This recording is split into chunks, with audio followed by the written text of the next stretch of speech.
Hi guys, James at RampantLionReviews again for you today with another beer review. For this one we are going to stick to Sweden and we're going to have a look at another brewery who I have never tried anything from before, so I'm really curious to see how this one turns out. This beer and the brewery comes as a recommendation from Fredrik Winqvist, who very kindly sent me some of his home brews about 2 months ago, it is maybe now, but he sent me some lovely stouts that he's brewed and also a very nice New England IPA, and this is one of his local breweries that he wanted me to have a little look at. So I added this beer into my local and Småskaligt box that I ordered in April of 2020. So hopefully this turns out to be a very nice beer. So for this review then we are going to go to Varberg.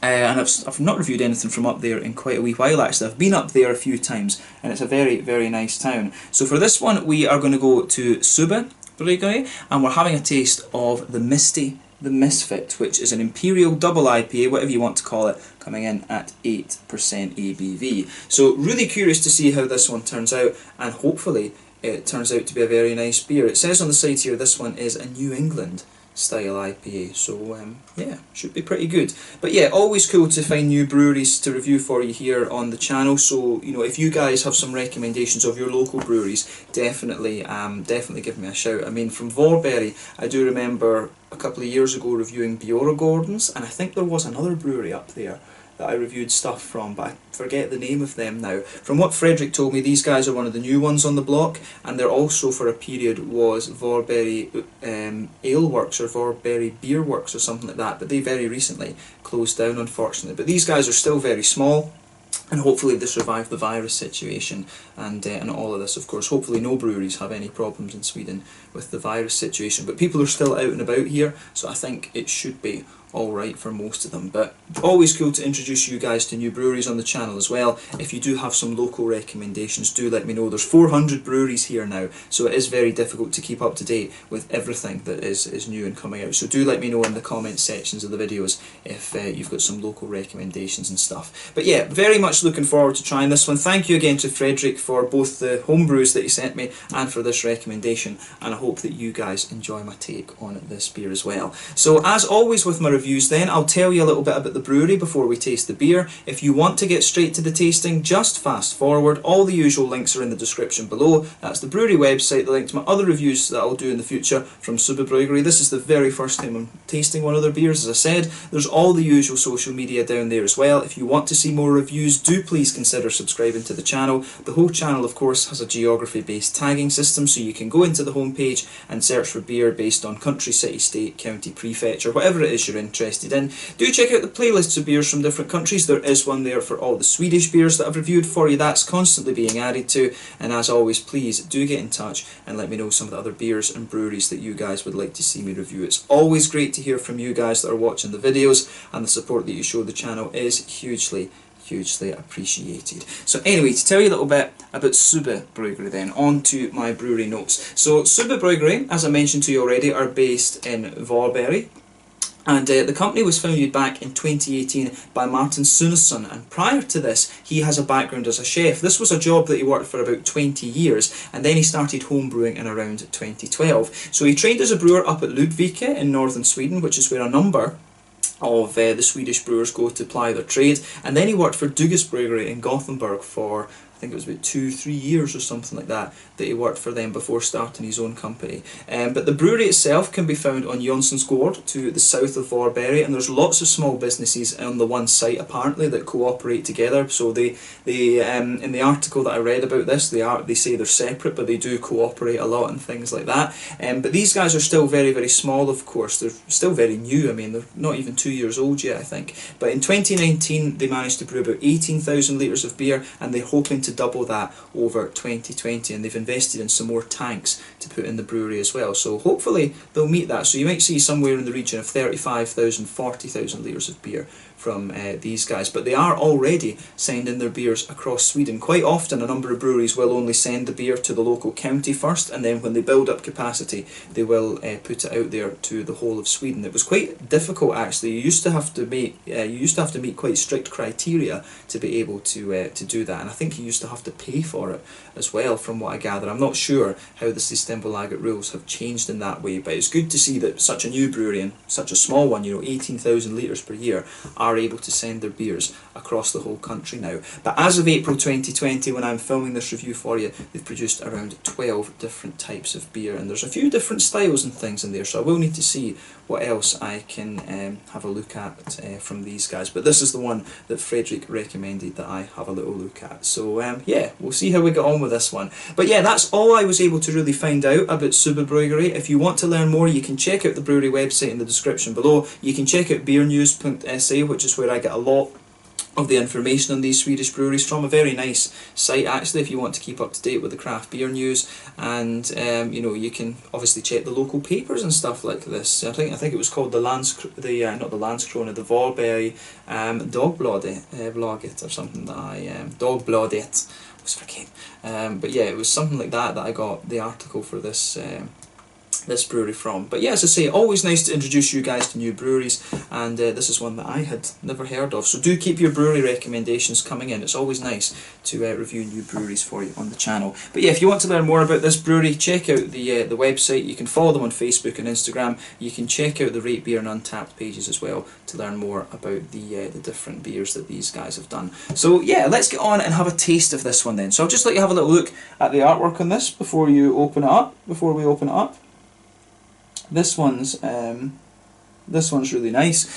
This is the artwork on this. I think is pretty cool actually. I like how the lighthouse and things on this. I always like beers that's got a little bit of a maritime kind of feel to it. And Varberg is it's a very, very pretty town. I've been there a couple of times. But plain gold bottle cap on this one. It says on the side here, två långa flasher varje halv minut. Two long flashes every minute. Så ofta lyser Subbe för upp vägen för vilsna surfare och surfare vid Varbergs kust. So it's named after a lighthouse, yeah. So this, the Misty, the Misfit, I guess it's named after the, you know, so it's basically saying since 1934 this lighthouse has done the job. So the lighthouse on the symbol is obviously the one that it's named after. I guess this is maybe where Subbe comes from, but it says Misty the Misfit in a modern double IPA, because we have to do it in Swedish, i New England stil, en ljus och relativt mjuk maltbase ger en aromatiska humlen fritt sperum. Don't know what that last word means, but yeah, basically this is a modern double IPA in the New England style, a light and relatively soft malt base. It gives an aromatic hoppiness. So yeah. Beer here. I like that, yeah, it says beer here brewed by the sea. That's quite cool. I don't know how well you can see that. Come on camera, focus. Yeah, it's not going to do it. Ah well, anyway, so this one is an 8% double IPA, and it's supposed to be hopped with Mosaic actually. So let's get this guy out and we will get on with the tasting then. Always nice to try new beers from different breweries. So we'll get this guy out and into the glass, and I'll tell you straight away, you can smell some of that lovely mosaic note on this one as you open it up.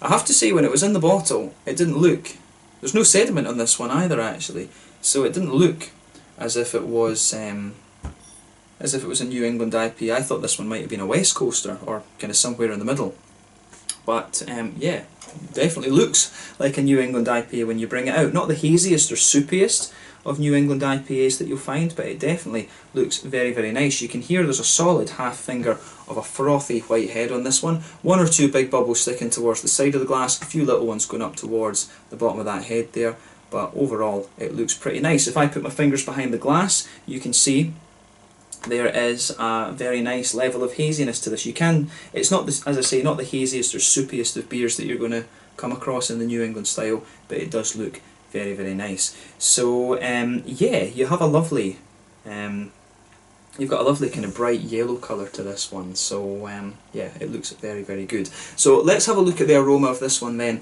and see how we get on. There's nothing overly surprising about this beer in terms of its appearance. Definitely one of the more kind of yellow ones that you're going to come across, and not the soupiest either. So let's have a look at that aroma and see how we get on. That smells pretty nice actually. You can smell a bit of the booziness in this, I will say that. It did say on the website that this one has Pilsner malt in it as well, so I'm wondering just how light the malt base is going to be. But straight away with this one you get a nice sort of pale malty quality out of it. You get that light kind of white bready thing in there. You can smell that Pilsner malt in the aroma as well, because it just gives you that almost kind of, I don't know if it's right to say astringency, but it just has that kind of fresh, crispy type smell to it, which is interesting. But other than that, you can pick up a little bit of wheatiness, I think.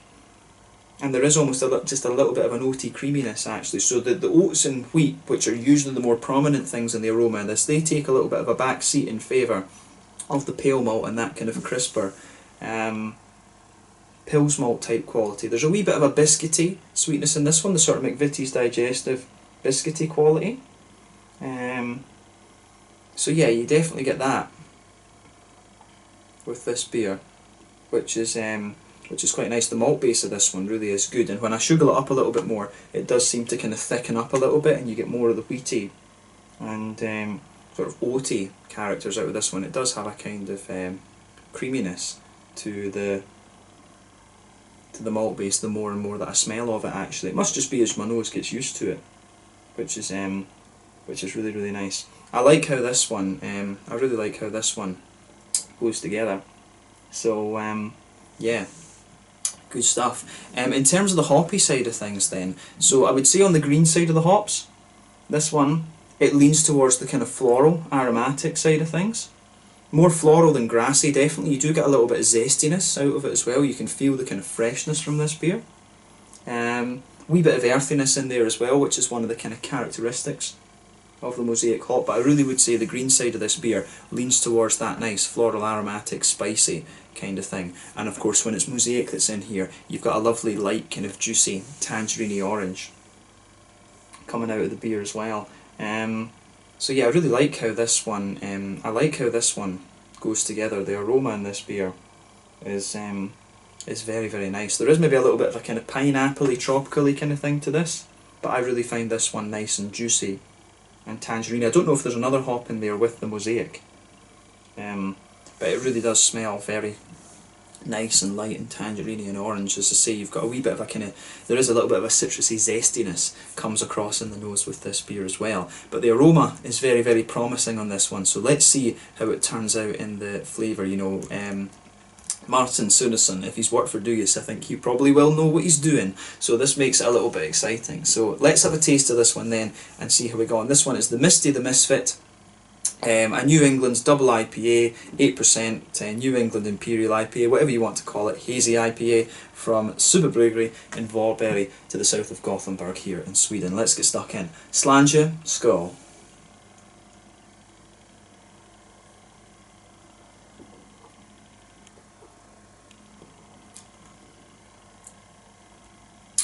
Yeah, that's pretty nice actually, I have to say.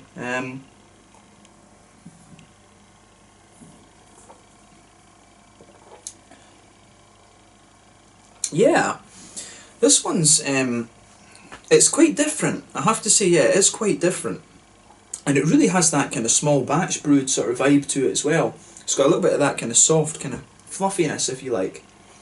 But this is nicely done, this one. I'll give this a thumbs up. I like how this beer comes together. You know, these guys, if they're only about 18 months old or something like that, they're putting some pretty good stuff out there already. So yeah, we need to keep an eye on this brewery maybe.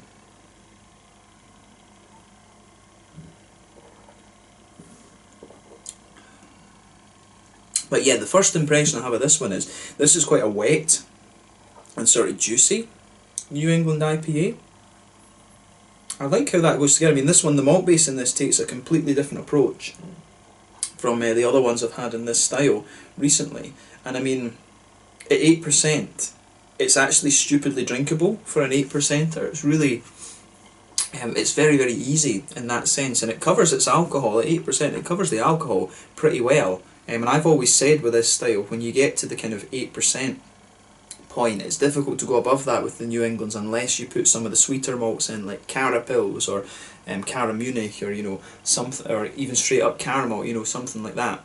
Golden Promise is the other one.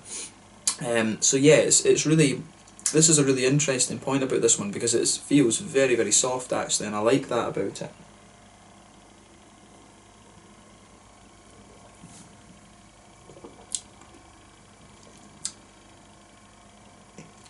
Yeah. I do like how this goes together. I mean, straight away, in the middle of the palate, you can feel that nice kind of pale malty quality just blanketing the middle of the tongue. So you've got a nice bit of a kind of wheaty, white bready quality to this one. You can feel the wheatiness, a little bit of the bitiness of the wheat at the back of the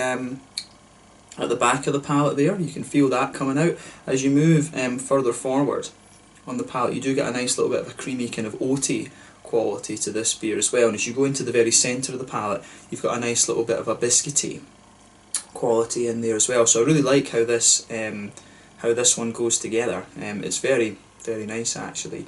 It's very, you know, as I say, the sort of it's got all the things you'd expect from the New England, but it's just lighter and a little bit more kind of soft. It really leans. This is one of the more malty feeling New England IPAs, if that makes sense. It's not leaning towards the wheat like some of them can. It's not leaning towards the oats and the creaminess like the other ones are. This one feels like it's more a kind of straight up malty, kind of pale malty type IPA. So that's an interesting point about this one. The further that you go into the aftertaste, you can feel more of that malt pushing out. There's a little bit of the biscuity quality in there. You can feel towards the back of the palate some of that kind of crispness that you would expect from the New England, from the Pilsner malt, sorry, as well. It's quite nice that. The way the malt base goes together on this one is really nice, and it makes the beer very, very drinkable. It actually makes the mouthfeel feel just a little bit wetter, if that makes sense.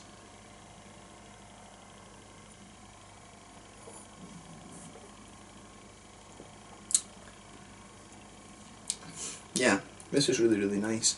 In terms of the hoppy side of the beer then, back corners of the palate, you've got a nice little bit of earthiness there. As you come further forward along the sides of the tongue, that kind of, you know, that sort of spreads forward. You can feel the earthiness just spreading forward a little bit. As you reach the kind of floral aromatic part of the palate, you can feel it just gets a little bit more kind of spicy. I mean, you know, Mosaic from memory I think is around 13 or 14% alpha acid. It's quite a high alpha acid hop, so you do get a nice little bit of that floral character there. And as you go around the front curve of the palate, you've got the grassiness, but the grassiness has a good little bit of zestiness to it. You can really feel that kind of zesty freshness on the front part of your tongue, and then as you go behind the front curve of the palate, that's where you get that nice oily bubble where the juicy fruity esters kind of push their way out of the beer, and it's you know, it's definitely tangerines. It's that typical kind of tangerine note that you expect from Mosaic.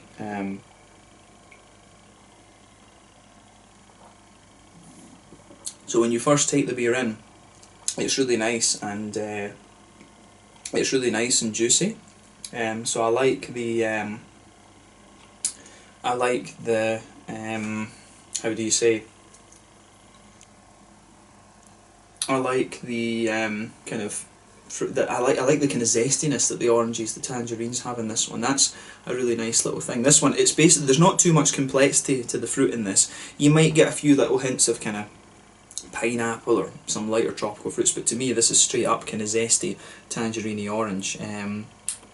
So yeah, and the zestiness kind of gives you the impression of a little bit of lemony kind of zesty qualities on the edge of the palate too. But I mean, this is a very, very nice beer. I can see why Frederick recommended this one to me. This one's got a very, very nice kind of mouthfeel. Actually, it's not a million miles away from his one that he sent me. Actually, it's not his one. It's got the same kind of vibe to it, that kind of softness. But his one was, I think, was a little bit thicker and more oaty from what I remember. This is like a kind of crisper version almost of the IPA that he sent me, and his IPA I think would have done very well commercially. So if people start to learn about this beer, I think this is one that will do quite well, because it does take a slightly different approach to the malt base. This is a nice kind of more crisp version of the New England IPA. Further for, you know, you do get more and more of the bready kind of the white bready qualities and a little bit of the oatiness on this one the further you go into the aftertaste. But yeah, I give my thumbs up to Subbe Bryggeri for this one. They've pulled off a nice New England IPA here. Definitely lighter and kind of cleaner and more crisp, if you like, than some of the other ones you're going to find on the market. So in terms of the mouthfeel, this one I would say is quite... I'd say this is a sort of mid-bodied beer, but at the bottom end of mid-bodied. The carbonation is very smooth. It does have an element of oiliness to it, but I'd say it's more wet in its mouthfeel. In terms of hoppy bitterness, what would this one be? I think this one's your sort of standard. Yeah, I think this one is your kind of standard 30, 25, 30 IBUs. Yeah, I think yes, your standard sort of 25, 30 IBUs, which is common for the New England style. The malt base, like I say, is quite light and almost crisp. There's a wee bit of sweetness to it as well, and you've got some nice juicy kind of wet, fruity characters to this beer as well. It's really quite a wet and clean tasting feeling IPA, this one actually. So yeah, I'd certainly wouldn't hesitate to drink this one again. This was a really nice recommendation from Frederick actually, so I'm glad that he recommended this one. So again, Frederick, thank you for this one. Yeah, and do guys, as I say, keep me posted on some of the smaller breweries in Sweden, because there's so many these days. As I say, it is just very difficult to keep track of what is going on in some of the smaller places. So you guys are located all over the country, so keep me up to date on what's going on in some of your local breweries. But yeah, definitely cool to introduce these small and local Swedish breweries, and I think these guys, once they become a little bit better known, they will start to do pretty damn well actually. So yeah, best of luck to Subbe Bryggeri. The quality of this beer certainly shows what they are capable of, and they're only going to get better. You know, this is going to be exciting times for them. So yeah, big thumbs up to Subbe Bryggeri for this one. This was the Misty, the Misfit, an 8% New England double IPA.